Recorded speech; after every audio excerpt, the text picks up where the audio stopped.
International students are a valuable asset to this country. They are bright, young individuals that enrich our communities and bring significant social, cultural, and economic benefits. They deserve the best. They deserve world-class academic experiences that they sought out and hoped for. And Canada is renowned for that. Sadly, this has not always been the case. Pour que ces avantages perdurent et que le Canada conserve sa réputation mondiale, nous devons nous attaquer aux problèmes récents qui ont rendu certains étudiants vulnérables et ont porté atteinte à l'intégrité de notre programme pour les étudiants internationaux. It's unacceptable that some private institutions have taken advantage of international students by operating under-resourced campuses, lacking supports for students, and charging high tuition fees, all the while significantly increasing their intake of international students. Cette augmentation rapide exerce également une pression sur le logement, les soins de santé et d'autres services. Si la réglementation des établissements d'enseignement relève des provinces et des territoires, certains d'entre eux ont laissé perdurer ce phénomène inacceptable pendant trop longtemps. Today, I am announcing 3 principal measures. 1, a temporary 2-year cap on new international student permits. It is the latest in a series of measures to improve program integrity and set international students up for the success in order to maintain a sustainable level of temporary residence in Canada as well. To ensure that there is no further growth in the number of international students in Canada for 2024, we are setting a national application intake cap for a period of 2 years. For 2024, the cap is expected to result in approximately 364,000 approved study permits, a decrease of 35% from 2023. In the spirit of fairness, we are also allocating the cap space by province based on population, such as that some provinces will see much more significant reductions. We'll continue to work closely with those provinces and territories to put these measures into place, as they will be responsible for determining how the cap is distributed between its designated learning institutions that they have jurisdiction over. I've had productive conversations in particular with British Columbia and Ontario already, and we all recognize that more needs to be done to protect the integrity of our system while supporting international students. In addition, effective immediately, applicants must provide a provincial attestation with their study permit application. At the same time, the cap will not apply to students in graduate levels of studies, including master's and doctoral students. Those are the people we're looking for. Study permit applications at the elementary and secondary school levels will also be exempt. Deuxièmement, afin de mieux aligner le programme de permis de travail post-diplôme avec l'intégrité du système, nous modifions également les critères d'éligibilité. À partir du 1er septembre 2024, les étudiants internationaux qui commencent un programme d'études faisant partie d'un accord de licence de programme d'études ne seront plus admissibles à un permis de travail post-diplôme après l'obtention de leur diplôme. Dans le cadre de ces accords, les étudiants fréquentent un établissement privé qui a été autorisé à dispenser le programme d'études d'un établissement public associé.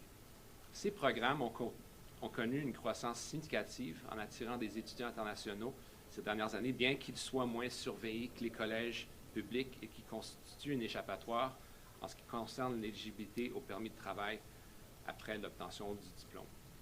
To repeat, as of September 1st of this year, postgraduate work permits will no longer be available to public-private institution models. Thirdly, in the coming weeks, we will be announcing that open work permits will only be allowed and be available to spouses of international students enrolled in master's and doctoral programs, as well as professional programs such as medicine and law.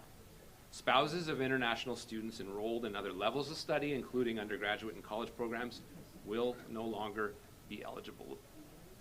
To be clear, the cap will not apply to applicants within Canada looking to extend their studies, as it wouldn't be fair to prevent someone from finishing the program, nor will the cap have an effect on study permit holders currently in Canada.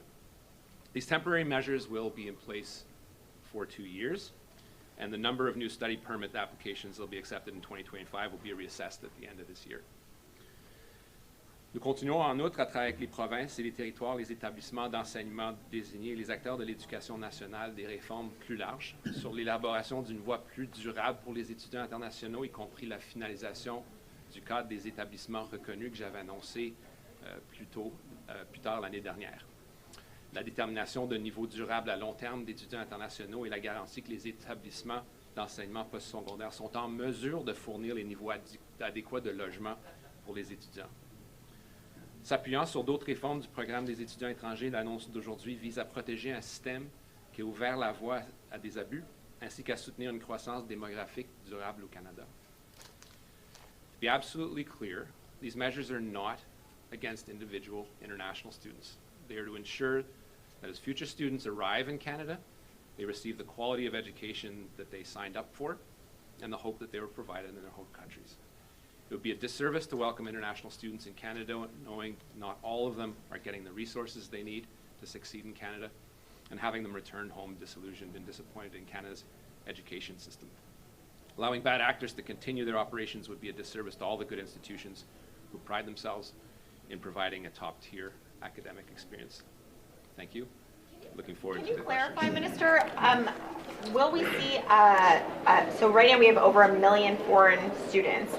Are the measures you are unveiling today, does that mean there will be less students as of September, or is it that the increase will be slower? And how many students will we see by the end of this year in Canada? So you asked sort of three things, Marika. Permits are issued on a 3-year basis, so the 1 million number is the number of permits that have been issued over a 3-year period. Those people that are getting out of the 3-year programs will be reflected in, it'll be a reflection of a decrease, a 35% decrease compared to those people that are graduating from these programs. So the net intake will show that decrease of 35%. There's some room there to work with some of the provinces to make sure that they are actually decreasing. But what the cap actually does is twofold. It's a national cap, but it's spread out according by population, by province. So some provinces will actually have some room to go up if they so choose, but the provinces that have been most heavily affected will have to decrease by about 50, and perhaps even more than 50% when it comes to new incoming people. Avez-vous mesuré l'effet concret de cette nouvelle mesure-là sur la pénurie de logements qu'on vit actuellement? Qu'est-ce que ça va changer? Ben, aujourd'hui, ce n'est pas une annonce en logement. Je parle principalement d'une annonce d'un système de visa qui était désigné pour avoir des gens qui sont très intelligents, des jeunes pour venir ici pour étudier dans le domaine postsecondaire. Évidemment, on sait qu'avec le volume dans certaines provinces, dans certaines villes, il y a eu un impact sur le logement, c'est clair.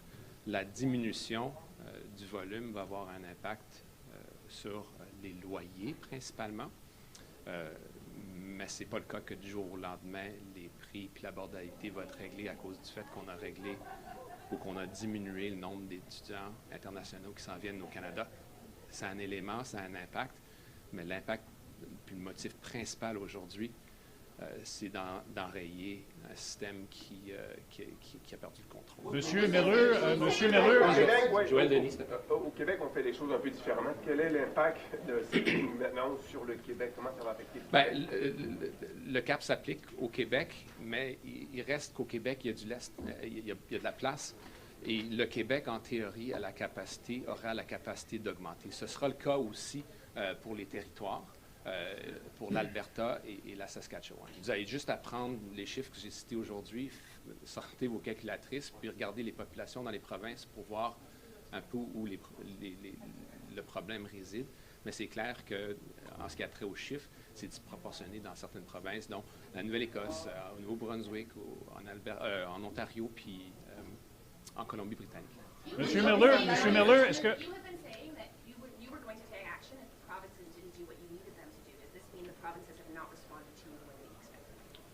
I'd say a couple of things. Clearly, there has not been action as quickly as we wanted it to be taken. We first and foremost wanted to address the matters that were within, pretty much exclusive federal jurisdiction, which are fraud, the integrity of the intake system, verification of offer letters, the putting into place of a recognized institution model, which we did in the fall. And we warned provinces throughout the fall that they needed to start taking measures. I had a very productive conversation with Minister Selena Robinson on Friday about the work that they are going, I'm not going to scoop her, but the work that they are doing in British Columbia to attack this. We don't want to trip over each other, so we're going to work with them.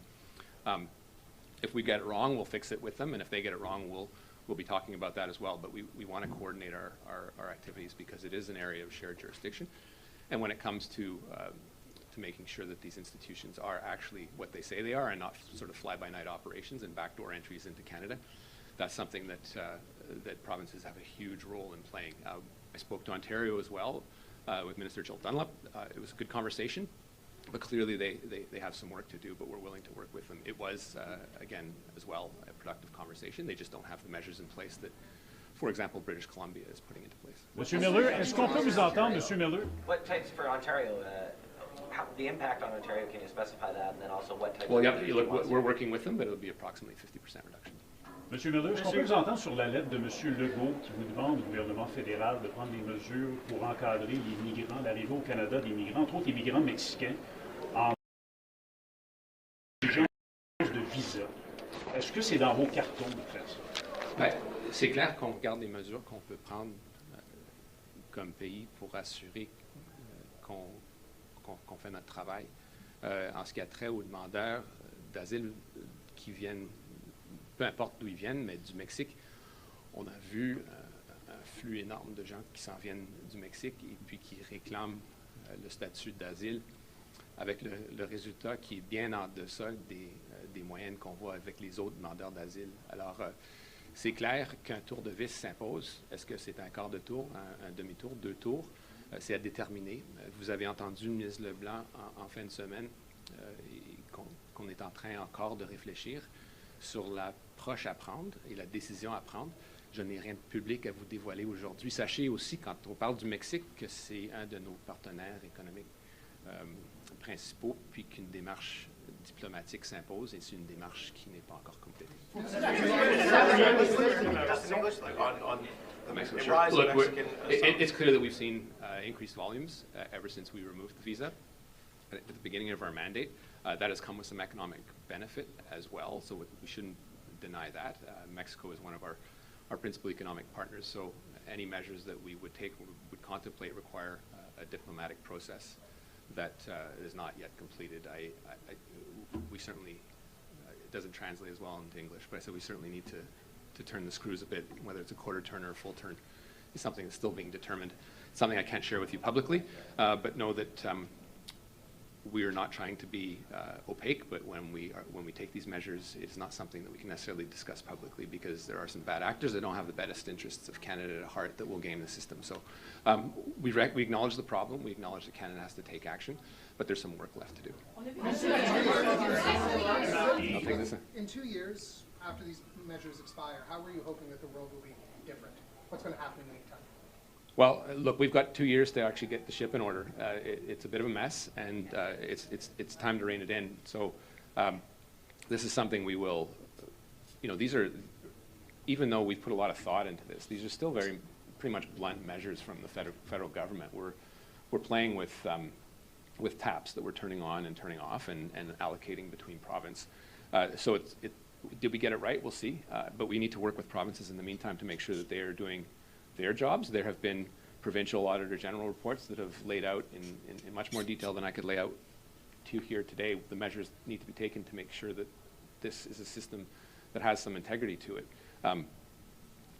It is not the intention of this program to have sham commerce degrees or business degrees that are sitting on top of a massage parlor that someone doesn't even go to, and then they come into the province and drive an Uber. If you need a dedicated channel for Uber drivers in Canada, I can design that, but that isn't the intention of an international student program. So this is something we need to rein in. They exist, those institutions need to be shut down, and it's up to the provinces to do it. 17% aren't actually registered? Though, is your government concerned about the economic impact this will have on public universities and colleges?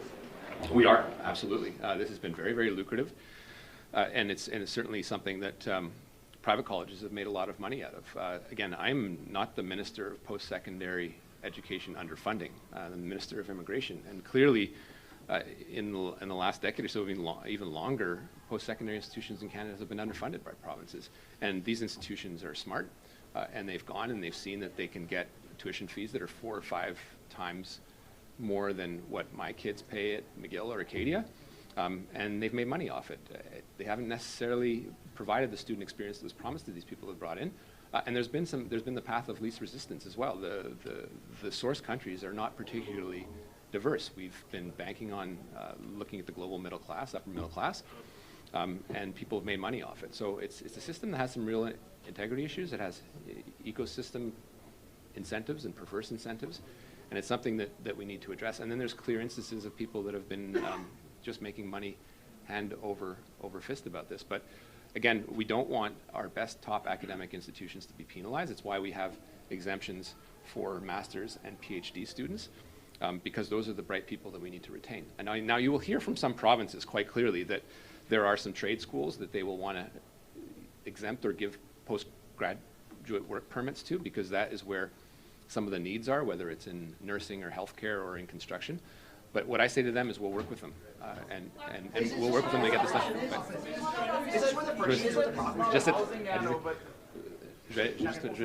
Rafi, I just want to repeat in French. Je vais essayer de répéter le système, ce que j'ai dit en anglais, sans faire de la soi-disant translation. Je ne suis pas le ministre du financement de l'éducation postsecondaire. C'est clair qu'il y a le potentiel d'avoir un impact sur les institutions. Ce sont des institutions qui sont intelligentes. Ils savent qu'ils peuvent avoir des frais de scolarité qui sont 4-5 fois plus hautes que ce que mes enfants payent à McGill ou à Acadia. Et puis, on agit en conséquence. Donc, ils ont renfloué les coffres. Et c'est clair que depuis au-delà d'une décennie, les provinces sous-financent l'éducation postsecondaire à travers le Canada.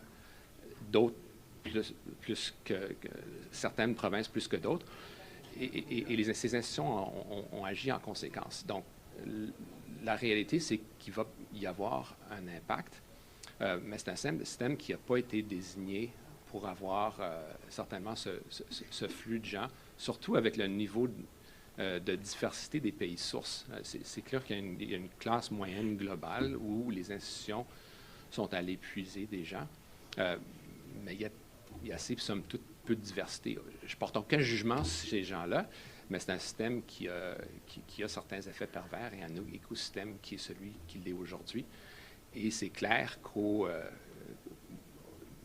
évidemment, je suis au Québec, qu'on parle de la péninsule acadienne, on pourrait aussi faire un effort supplémentaire pour assurer que des étudiants qui parlent français viennent ici, quitte à pouvoir les avoir comme résidents permanents, parce que j'ai un travail comme ministre des Affaires de l'immigration, de m'assurer qu'on continue de bonifier l'arrivée de gens qui puissent parler français hors du Québec.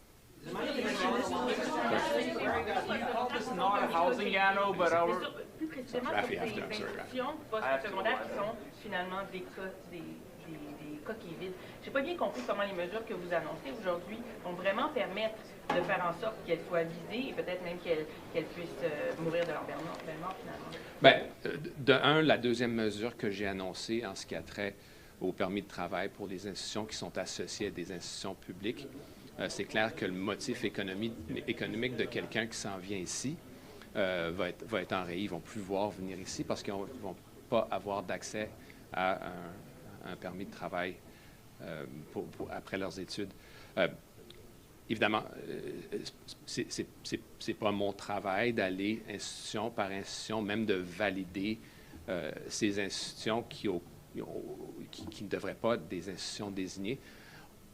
On donne le chiffre aux provinces, puis on leur demande très respectueusement de faire leur job. S'ils veulent faire des coupes qui sont insensées, alors on va avoir une conversation additionnelle.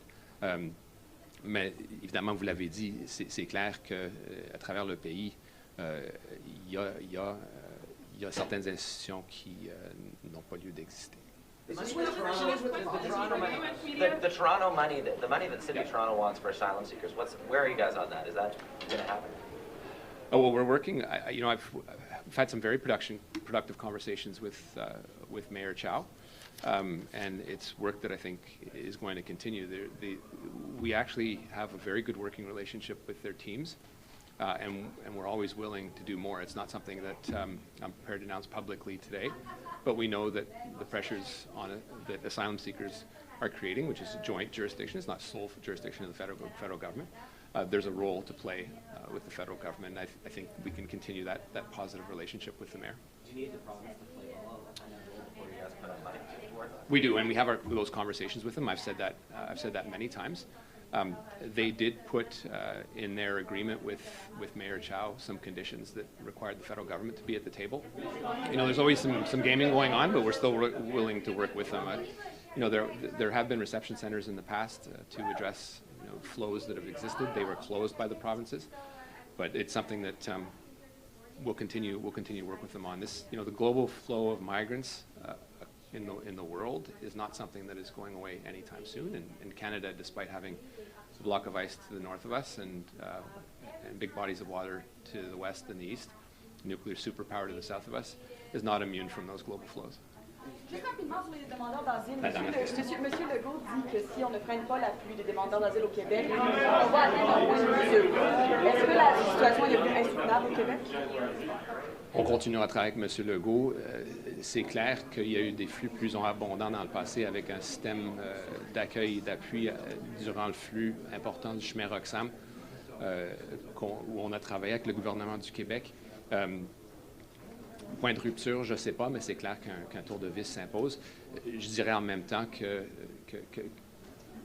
y a deux provinces qui subissent de façon disproportionnée l'impact des demandeurs d'asile, c'est le Québec puis l'Ontario. Ce qui manque un peu dans la lettre de M. Legault, c'est le fait que les gens viennent, oui, certes, ils visent les grands centres urbains, ils visent Montréal puis Toronto, mais ce qu'on mesure moins, c'est le flux de gens qui viennent à travers la frontière ou qui viennent à l'aéroport de Trudeau puis qui passent à l'Ontario. C'est pas mesurable, mais c'est visible parce qu'on les demande parfois, puis on le sait. On fait aussi un effort, peut-être qu'on n'en a pas parlé assez, de redistribuer ces gens-là dans différentes parties du pays et dans des hôtels notamment. Donc, c'est un travail qui continue et c'est pas un travail qui va disparaître du jour au lendemain, mais c'est clair qu'on va travailler avec le Québec. Merci.